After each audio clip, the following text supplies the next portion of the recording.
राजनीति का कोई चरित्र नहीं होता, इसके रंग बदलते रहते हैं। समय के मुताबिक इसकी चाल भी बदलती है और मुद्दे भी। राजनीति में कोई स्थायी मुद्दे नहीं होते। जो मुद्दे जनता को लुभाए, गुदगुदाए और वोट लेकर आए, वही मुद्दे राजनीति के लिए कारगर होते हैं। बाकी मुद्दों की कहानी खाना पूर्ति से ज्यादा कुछ भी नहीं। मोदी सरकार की तरफ से सपा के संस्थापक रहे मुलायम सिंह यादव को पद्म विभूषण दिया गया। यह अलंकार अपने आप में भी बड़ा है। हालांकि इस देश में अलंकारों की भी अपनी राजनीति रही है, लेकिन कुछ व्यक्ति ऐसे भी रहे हैं जिनका कद अलंकारों पुरस्कारों से भी बड़ा रहा है। मुलायम सिंह को आप ऐसे ही महान व्यक्तित्व के रूप में देख सकते हैं। मुलायम सिंह केवल सपा के संस्थापक ही नहीं थे। उन्होंने जिस मेहनत और लगन के साथ समाज के पिछड़े तबकों और वंचित जमात को इकट्ठा कर एक अलग तरह की राजनीति और सामाजिक आंदोलन की शुरुआत की थी, भारतीय राजनीति में ऐसे बहुत कम लोग ही मिलते हैं। इसीलिए मुलायम सिंह किसी भी पुरस्कार से परे हैं। वे जनता के नेता रहे, तभी तो नेताजी के नाम से जाने गए हैं। जनता द्वारा दिया गया ये पुरस्कार भला किसे मिल पाता है, लेकिन सपा को अब नेताजी को मिले पुरस्कार पर आपत्ति है। आपत्ति इस बात पर है कि नेताजी का कद काफी ऊंचा है, लेकिन उन्हें भारत रत्न की उपाधि दी जानी चाहिए थी।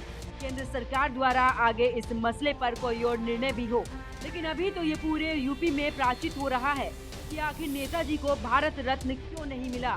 मोदी सरकार पर कई और तरह के आरोप लगाए जाएंगे इस मांग को लेकर। अखिलेश यादव अभी सपा प्रमुख है और उनके चाचा शिवपाल यादव अब अखिलेश के साथ में कदम बढ़ा रहे हैं। जब तक मुलायम सिंह जिंदा थे, तब तक शिवपाल और अखिलेश की नहीं बन रही थी, लेकिन भाई के जाते ही शिवपाल ने अखिलेश का साथ दिया और अब आगे की राजनीति में शिवपाल की भूमिका अहम होगी। शिवपाल की बड़ी मंशा है कि वे चाहते हैं कि सूबे की राजनीति बदले और केंद्र की राजनीति में भी बदलाव आए। आगामी लोकसभा चुनाव में सपा की भूमिका बड़ी होगी, ये सब कोई जानता है। यूपी में 80 लोकसभा सीटें हैं और इस बार अखिलेश की अगुवाई वाली सपा बहुत कुछ करने की तैयारी कर रही है। अखिलेश के जो बयान सामने आ रहे हैं, उससे तो साफ लगता है लोकसभा चुनाव में असली लड़ाई सपा और बीजेपी के बीच होनी है और विपक्ष वाकई इस पर राजी हो गई तो लड़ाई रोचक होगी, चाहे परिणाम कुछ भी निकले। अभी जो मुलायम सिंह को लेकर अखिलेश, डिम्पल और शिवपाल के जो बयान आए हैं, वे कोई मामूली बात नहीं है। तीनों ने एक स्वर में नेताजी के लिए भारत रत्न की मांग की है।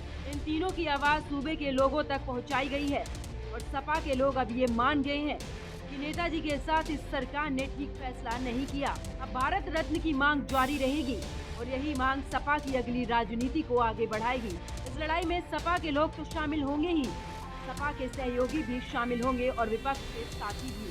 बीजेपी की नजर इस पर है। बीजेपी को भी लग रहा है कि यूपी में अगली लड़ाई साधारण नहीं होने वाली। सपा की राजनीति बड़ी होगी और उसकी लड़ाई सपा के साथ ही बसपा और अन्य दलों से भी होनी है। बीजेपी को ये भी लग रहा है कि धर्म की राजनीति ज्यादा आगे नहीं बढ़ सकती है, क्योंकि देश की जनता बहुत कुछ समझ रही है। ऐसे में सपा की मांग भारत रत्न को लेकर आगे बढ़ती है तो बीजेपी के वोट पर भी असर पड़ेगा, क्योंकि बीजेपी के यादव वोट में भी नेताजी के भारत रत्न की मांग की बात उठने लगी है। ये कोई मामूली बात नहीं है। उधर शिवपाल यादव अब पूरी ताकत के साथ इस लड़ाई में आगे बढ़ेंगे। इसमें सपा की राजनीति भी छुपी है।